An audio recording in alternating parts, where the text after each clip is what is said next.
ঘটনা ঘটেছে। আমরা 1971-এর পরে 90 দেখেছি, আমরা 18 দেখেছি, কিংবা তার পূর্বে আমরা 69 দেখেছি, 66 দেখেছি, 62 দেখেছি, অসংখ্য ঐতিহাসিক ঘটনা দেখেছি।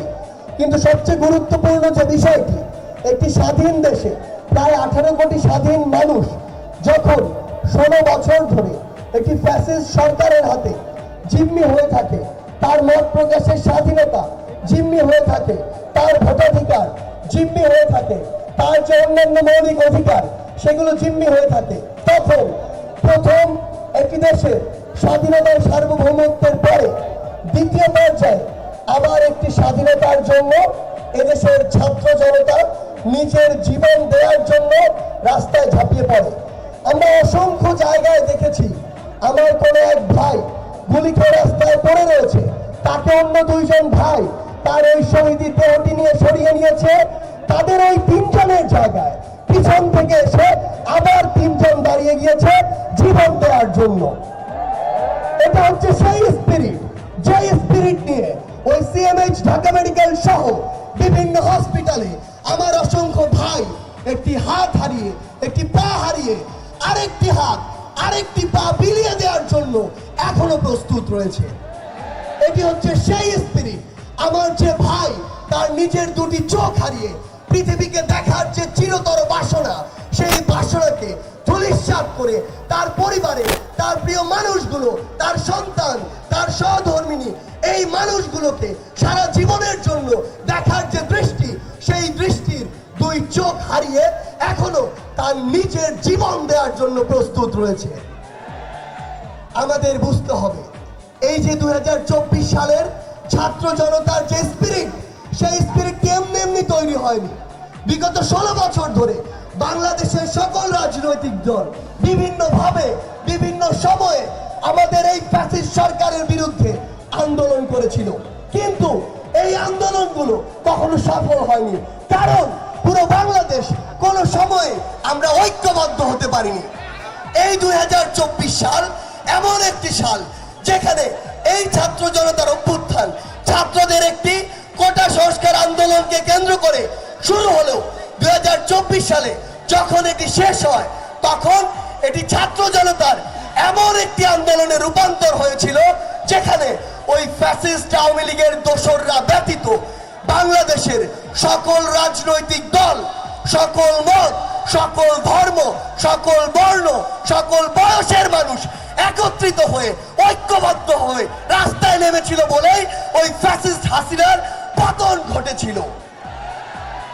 আমাদের মনে রাখতে হবে, ফ্যাসিস্ট হাসিনা সহ তার কিছু দোসর হয়তো দেশ ছেড়ে পালিয়েছে, তার কিছু দোসর হয়তো জেলে রয়েছে, কিন্তু তিনি এই বিগত 16 বছরে তার যত দোসর তৈরি করেছে সেগুলো মোকাবেলা করার জন্য এখন সবচেয়ে যে গুরুত্বপূর্ণ বিষয়, সেটি হচ্ছে এই 24-এর অভ্যুত্থানে আমরা যেমন আমাদের রাজনৈতিক যে দল, রাজনৈতিক যে আদর্শ, সেগুলোকে এক পাশে রেখে কাঁধে কাঁধ মিলিয়ে ওই রাজপথে নেমেছিলাম, একইভাবে ওই ফ্যাসিস্টদের দোসরদেরকে প্রতিহত করার জন্য যতদিন না এই বাংলাদেশে একটি সুষ্ঠু নির্বাচনের মাধ্যমে জনগণের সরকার আসছে, ততদিন পর্যন্ত সকল রাজনৈতিক দলকে ঐক্যবদ্ধভাবে ফ্যাসিস্টের সকল দোসরকে প্রতিহত করতে হবে।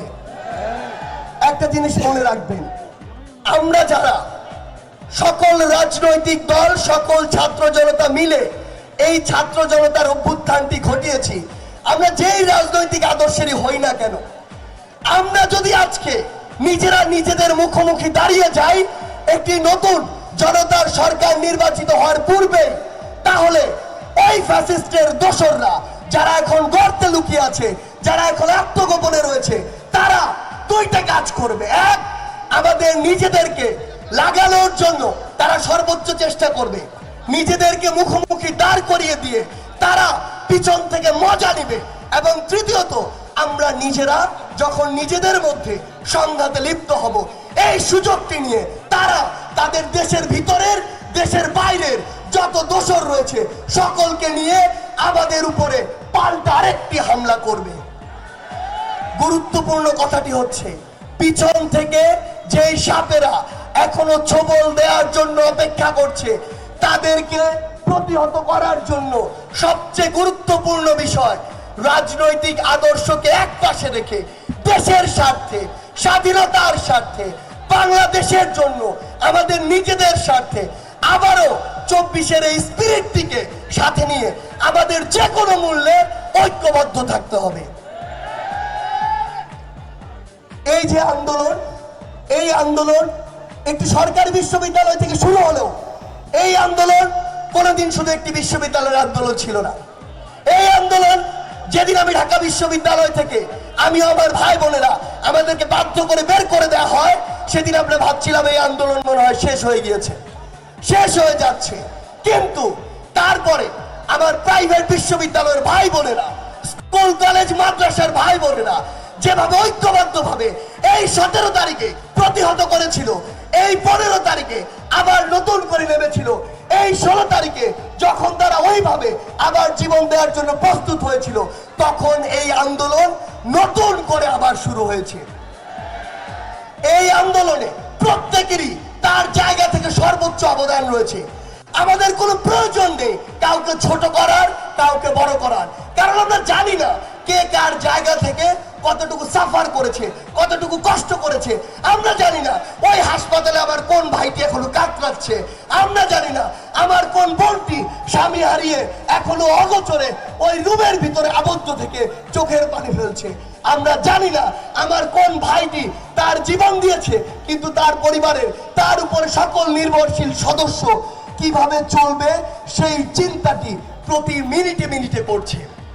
সেই জায়গা থেকে আজকে যদি আমরা আবার ওই রাজনৈতিক আদর্শকে সামনে রেখে বিভাজিত হয়ে নিজেদের মধ্যে এই কাদা ছোড়াছড়ি শুরু করি, তাহলে যেটি হবে, এই যে 24-এর ছাত্র জনতার যে অভ্যুত্থান, এই অভ্যুত্থানের সকল স্পিরিট এই ধুলায় এত সহজেই মিশে যাবে, এবং যেটি আজকে না হোক, আজকে থেকে 50 বছর পরে, 100 বছর পরে যখন বাংলাদেশের ইতিহাস লেখা হবে, তখন আমাদেরকে সেই অংশের অন্তর্ভুক্ত করা হবে যারা একটি স্বাধীনতা সৌভাগ্যক্রমে পেলেও সেটি রক্ষা করতে পারেনি। আমরা কি ইতিহাসের সেই কালো অংশ হতে চাই? আমরা ইতিহাসের সেই কালপ্রিট হতে চাই? যদি না চাই, তাহলে এই রাজনৈতিক আদর্শ দলাদলিকে একপাশে রেখে অন্তত যতদিন একটি জনগণের দ্বারা নির্বাচিত সরকার না হচ্ছে, ততদিন আমাদেরকে ঐক্যবদ্ধ থাকতে হবে। একটা জিনিস আমাদেরকে মনে রাখতে হবে রংপুর বিভাগের মানুষের জন্য। এই রংপুর বিভাগ হয়ে আমরা যারা এখানে রয়েছি, আমাদের কিছু গুরুত্বপূর্ণ আসলে সমস্যাও রয়েছে। এই যে সমস্যাগুলো, এই সমস্যাগুলো স্বীকার করা সবচেয়ে বেশি গুরুত্বপূর্ণ। গুরুত্বপূর্ণ কেন? কারণ আপনি যদি আপনার সমস্যার উপরে কাজ করে সেই সমাধানের দিকে যেতে চান, আপনার প্রথমে বের করতে হবে আপনার সমস্যা কোথায়। আমাদের সবচেয়ে বড় সমস্যা হচ্ছে আমরা ব্যক্তিগত কিছু ছোট ছোট স্বার্থের জন্য, কিছু অর্থের জন্য, কিছু পজিশনের জন্য আমরা সামগ্রিকভাবে আমার পুরো রংপুরের স্বার্থকে এত বছর ধরে বিলিয়ে দিয়ে এসেছি। আমরা এই রংপুরে দেশের প্রথম সারির একটি বিশ্ববিদ্যালয় এখনো প্রতিষ্ঠা করতে পারিনি। আমরা এই রংপুরে এখনো দেশের সেরা একটি মেডিকেল কলেজ এখনো বিনির্মাণ করতে পারিনি।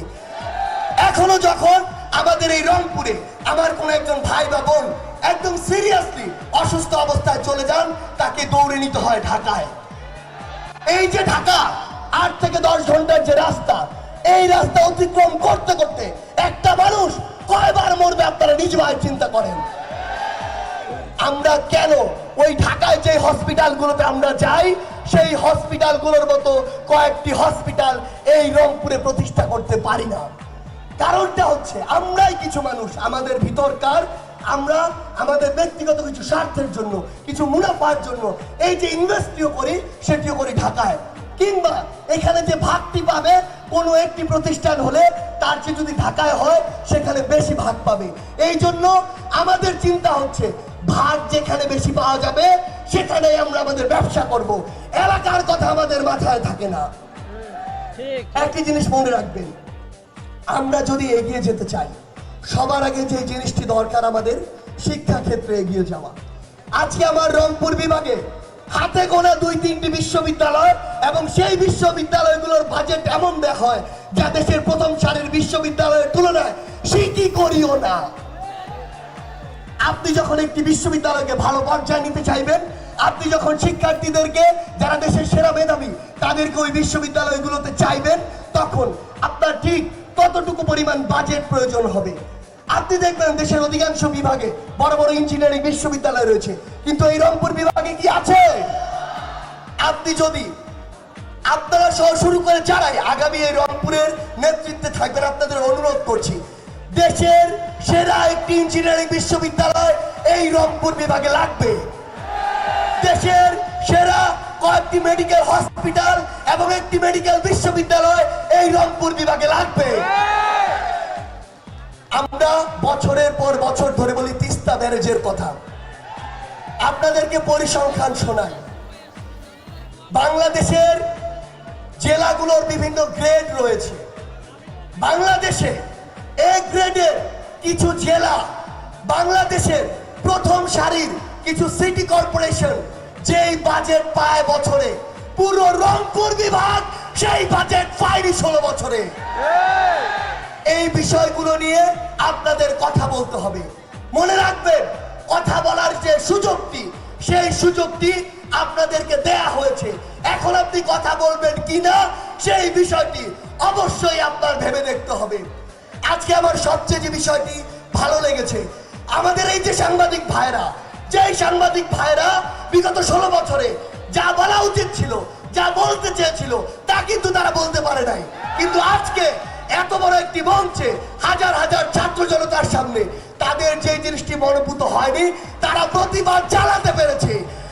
এটি হচ্ছে 2024 সালের ছাত্র জনতার একদম টেক্সটবুক এক্সাম্পল। আমি আমার সাংবাদিক ভাই বোনদের একটি কথা বলি, আমরা যখন ওই ডিজিএফআই এর হেফাজতে ছিলাম, টিভির হাউন্ড ভাইয়ের হেফাজতে ছিলাম, তখন আমাদের এই সাংবাদিক ভাইদের মধ্যে অনেক ভাই অনেক নিউজ প্রকাশ করতে চেয়েছিল, তাদেরকে চাপ দিয়ে প্রকাশ করতে দেওয়া হয় নাই। এটা যেমন সত্য, আবার অনেকে আমাদের বিষয়টিকে ছোট করে কিংবা আমাদের বিষয়টিকে এক পাশে রেখে এই যে সংবাদগুলো সেগুলো স্কিপ করেছিল, এটাও সত্য। আমি আমার ভাইদেরকে একটি জিনিস অনুরোধ করি, আপনাদের উপর বিশাল দায়িত্ব। এই রংপুরের একজন ইন্ডিভিজুয়াল যে জিনিসটি 1000 মানুষের কাছে নিতে পারবে, আপনারা সেটি পুরো বাংলাদেশের সামনে নিতে পারবেন। সেই জায়গায় যেখানে আপনি এই চাঁদাবাজি দেখেন, যেখানে সিন্ডিকেট দেখেন, হাসপাতালগুলোতে যেখানে ঘুষ দেখেন, একটা পিয়নের নিয়োগের জন্য যেখানে 20 লক্ষ টাকা নিতে দেখেন, একটা থানার মামলা নেওয়ার জন্য যেখানে হাজার হাজার টাকার লেনদেন দেখেন, ওই হাইকোর্টে একটি মামলা পরিচালনার জন্য যেখানে লক্ষ টাকার লেনদেন দেখেন, সেগুলো আপনাদেরকে তুলে ধরতে হবে। এগুলো আপনাদের দায়বদ্ধতা। যদি আপনারা এগুলো না করেন, আপনার পেশার যে স্পিরিট, আপনার পেশার যে ইথিক্যাল গ্রাউন্ড, সেগুলোর সাথে আপনি বিক্রি করবেন। রংপুরে ফিরে আসি। এই রংপুর বিভাগ আবার তিস্তা ব্যারেজ প্রকল্প করতে 1000 কোটি টাকার দরকার এই ম্যানেজমেন্টের জন্য। ওই ফ্যাসিস্ট সরকার পদ্মা সেতু এবং পদ্মা রেল সংযোগ সেতু করতে প্রায় 70,000 কোটি টাকা খরচ করেছে। দুইটা বিভাগের দুইটা সংযোগ, রেল এবং সড়ক, এটি করতে সে 70,000 কোটি টাকা খরচ করেছে। অথচ আমার এই রংপুর বিভাগের কোটি মানুষ যেখানে ক্ষতিগ্রস্ত হচ্ছে, যেটি করতে 1000 কোটি টাকা দরকার ছিল, সেটি ওই ফ্যাসিস্ট সরকার করতে পারেনি। রংপুরের মানুষকে একটি জিনিস বলে যায়, দ্বিতীয় স্বাধীনতার একটা ডিমান্ড আছে, দ্বিতীয় স্বাধীনতার একটা চাওয়া আছে, একটা স্পিরিট আছে। এই দ্বিতীয় স্বাধীনতা আপনাকে বলে না অন্ধভাবে একটি মার্কা দেখে ভোট দিন।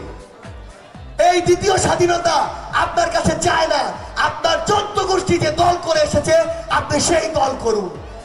এই স্বাধীনতা চায় এই রংপুর বিভাগের জন্য যারা কথা বলবে, রংপুর বিভাগের মেহনতি মানুষের জন্য যারা কাজ করবে, রংপুর বিভাগের সমস্যাগুলো যারা সংসদে তুলে ধরবে, ওই মানুষগুলোকে ভোট দিয়ে নির্বাচিত করে আপনার সংসদে নিতে হবে। আরেকটা জিনিস আমাদের খুব ভালো করে মনে রাখতে হবে, এই বাংলাদেশে রংপুর বিভাগকে আমরা যদি অন্যান্য যে বিভাগগুলো রয়েছে এই বিভাগগুলোকে ইনডোরে দুইটি ভাগে ভাগ করা হয়েছে, প্রথম সারির বিভাগ, দ্বিতীয় সারির বিভাগ। আমার রংপুর, যেখানে বাংলাদেশের 64টি জেলার মধ্যে 8টি জেলা রয়েছে, সেই রংপুর কেন দ্বিতীয় সারির একটি বিভাগ হবে? সেই রংপুরের মানুষ কেন দ্বিতীয় সারির একটি বরাদ্দ পাবে?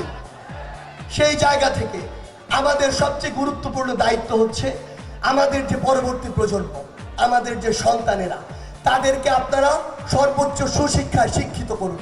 আমি আমার তরুণ প্রজন্মকে শুধু একটি কথা বলবো, সব জায়গায় সময়ের প্রয়োজনে আমাদের অংশগ্রহণ থাকবে, কিন্তু একজন শিক্ষার্থী হিসেবে আমাদের সবচেয়ে গুরুত্বপূর্ণ এবং প্রায়োরিটি লিস্টের সবার উপরে কাজটি হবে পড়াশোনা করা। একটি জিনিস আপনাদের মনে রাখতে হবে, আপনি যে জায়গায় যান না কেন, আপনি রাস্তায় নেমে এক পাশে এমন একটা অভ্যুত্থান ঘটিয়ে ফেলতে পারবেন, এটা সত্য, আপনারা প্রমাণ করে দেখিয়েছেন। কিন্তু এই দেশটাকে 100 বছর যদি আপনারা এগিয়ে নিয়ে যেতে চান, তাহলে এই দেশের সেই কোয়ালিটিফুল রিসোর্স লাগবে। বাংলাদেশে, ভারত সহ বিদেশের অসংখ্য দেশ তাদের দেশের জনশক্তি এসে লক্ষ কোটি ডলার নিয়ে যায় শুধুমাত্র তাদের বেতন হিসেবে। আমাদের সবচেয়ে গুরুত্বপূর্ণ কাজ হচ্ছে ওই পদগুলোর জন্য নিজেকে কোয়ালিটি ফুল হিসেবে তৈরি করা। একটি জিনিস শুধু বলে দিতে চাই, এই 2024 সালের যে স্পিরিট, সেই স্পিরিটকে যদি আমরা ধরে রাখতে চাই, তাহলে আমাদের তরুণ প্রজন্মকে আমাদের বাঁচাতে হবে, মাদকের ছোবল থেকে বাঁচাতে হবে, সোশ্যাল মিডিয়ার যে অপব্যবহার সেগুলো থেকে বাঁচাতে হবে। এটা মনে করার কোনো কারণ নেই আমার সন্তান আমাকে যা দেখাচ্ছে তাই সত্য।